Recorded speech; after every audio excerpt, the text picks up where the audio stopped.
I grew up in the Detroit area, and I had a paper out a lot of those years, and it was freezing cold in the wintertime. And after I graduated from Michigan State, I moved to California. It took me 4 days to get here, but I was here in 4 days after I graduated. I just couldn't take the winter anymore. And I heard all those Beach Boys songs growing up. So to California I came. And then Barbara and I met in the Bay Area. I was working for a company up there in San Francisco, and I hinted that I wanted to transfer down to Southern California. Why? Because I like the Beach Boys and the warm weather, etc. And they called my bluff, and we were transferred. We had been married by then, so we were transferred down here. I had a company I worked for in Newport Beach, and we scouted around for homes, ended up in Dana Point. It's just horrible compared to Detroit. Just terrible. It was a terrible commute up the PCH every morning. Yep. That's how we ended up here. Here. In Southern California. And now you're in Paradise. Before that, you had some experiences in San Francisco? Right. I was born and raised in the Bay Area, a little bit north of San Francisco, small town called Tiburon. Went to school up there, college, and Bob and I met, and we decided it would be fun to experience new places. You know, we wanted to travel, and so we traveled south. Not too far. Then we retired early. I was in my 40s, Bob was in his 50s, and we traveled across the United States for about 3 months, and we ended up living in Prescott, Arizona, sold our home in Dana Point, and after 9/11, we decided we wanted to come back to Southern California, maybe start working again, and so we did, and ended up being old enough to live here in Laguna Woods Village, and had a different attitude about it because we were older. I mean, it was seizure world when we were living here before, and everyone kind of made fun of it. And then once we started discovering all the amenities and all the fun things to do and the affordability, we said, yep, here we are, we're back. People here are quite active too. Yeah. Quite active. So you guys do a show on Village Television called Food, Friends, and Fun. Yes. I saw it, was blown away by the talent and the talent of the hosts. So how did that all come about?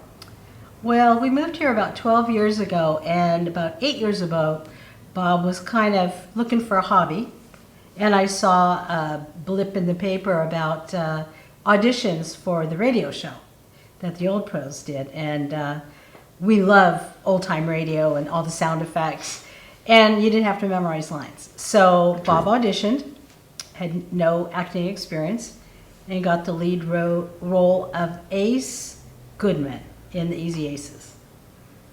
And the rest is history. We've both been in several, well, at least a dozen shows in the past 8 years, and both clubs, both the Old Pros and the Theater Guild, and we kind of enjoy doing it.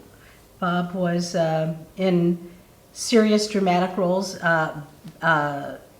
One Flew Over the Cuckoo's Nest, he played Billy, and that was a tough role. And then some musical comedies. And I always said, I don't want to act, I have stage fright, forget about it.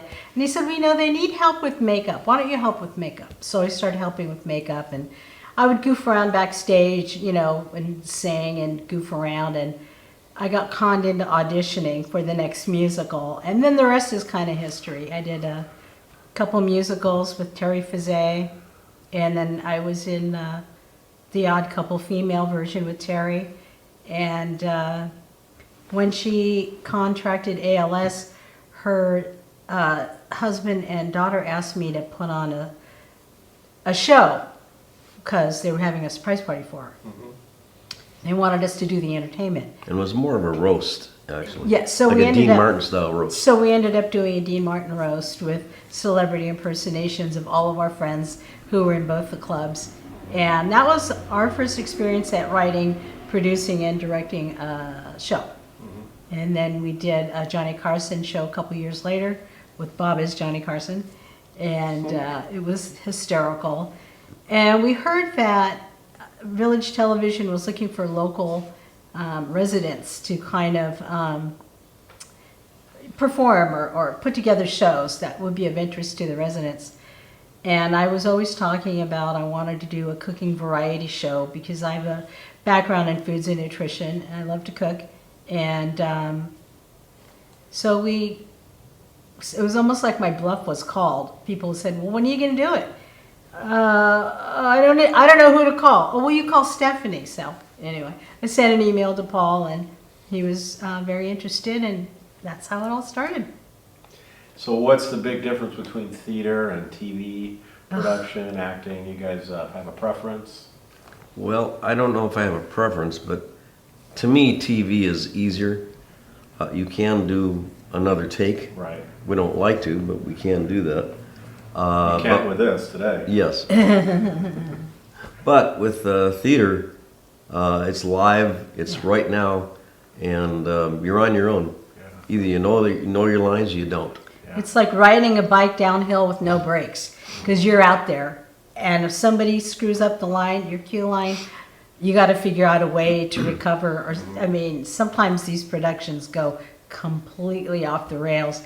And as an audience member, sometimes you can tell, but usually the cast members on stage can fix it. But so there's the energy and the excitement of that, and people get stage fright like I did for years and years.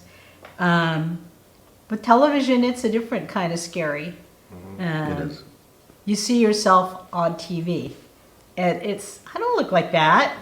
I'm like 20 years younger and thinner, you know. It's just, it's kind of scary. But with Bob, I like that you can do another take. There's so many effects that you guys put in our shows that are so exciting, and they make it so exciting to watch, the special effects with the green screens and the editing that you guys do. It's just really fun. So Yeah, you put in laughs and clapping. I mean, you laugh at our jokes. yeah. What could be better? Yeah, and it's fun to teach the residents how to start cooking again, how to do simple things like lasagna cupcakes or just whatever, avocado toast. And hopefully they are starting to cook again, or at least they're watching it, and maybe next year they will. But One of the reasons we have this variety show that's in combination with the cooking show, the cooking can be boring. So we try to keep our audience attention by throwing in crazy skits and comedy routines. And it's sometimes over the top, but sometimes it works, yeah. you know. Like the time warp. Yeah, That worked. that was your favorite, That huh? was. That was our Halloween show. Yeah. Yeah. So what does the future hold here in Laguna Woods and beyond? Well, right now, our main focus is on our main stage play at Clubhouse 3 on February 2nd, 3rd, and 4th. Grandparents' Revenge, the musical.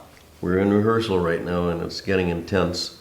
We've got 40 actors, we've got about 30 backstage people. Wow. There's a lot going on, a lot to manage. So you're running that whole production? Writing, co-writing, directing, and producing. Yeah, so that's keeping us quite busy right now.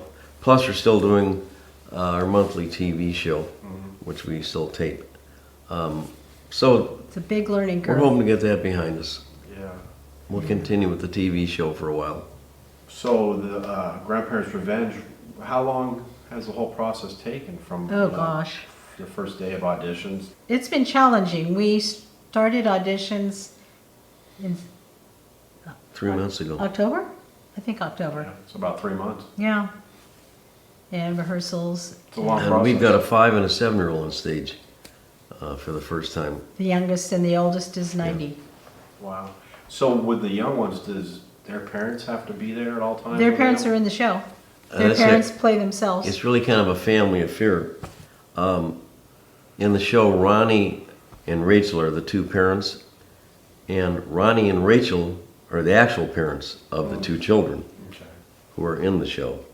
Yes. And they're both lawyers in LA, and so we can only rehearse with them on Sundays and the kids. Yeah, they come. So it's challenging, a very challenging Sounds rehearsal like schedule.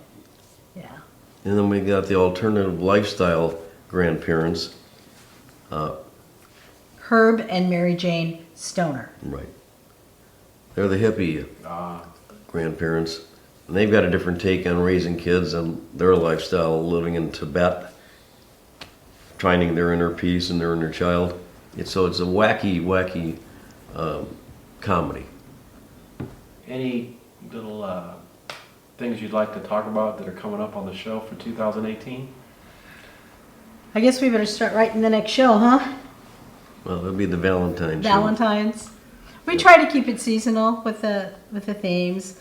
We have a real nice stable of talent, Mhm. Yeah. and we've got singers and dancers and comedians, and gonna do a little bit more like we did the night before Christmas. I don't know if you saw that, where we had Kate Jacobs read to her grandkids. Do some more of that with some people from the writing club, either having them read seasonal pieces or have an actor read the seasonal piece, so that they can. We're trying to showcase not only the cooking but the talent. And besides theater, there's the writing clubs, and there's a lot of other clubs who don't have a venue really necessarily. And I should mention that Barbara is the writer of the show. She's always wanted to do writing, whether it be serious or comedy. And now she's got her chance here in Laguna Woods. Serious? Well, not so serious. No. So she writes the show, and we co-direct and produce it. Get It's, the balance. it's, it's some work, but it's fun. It was so nice to meet you guys today and learn a little bit more about your life. You too. Thank you, Mark. And what were you going to say, Bob? Let's do the time walk again. Well, okay, Pilgrim. Well, okay, Pilgrim. There you go.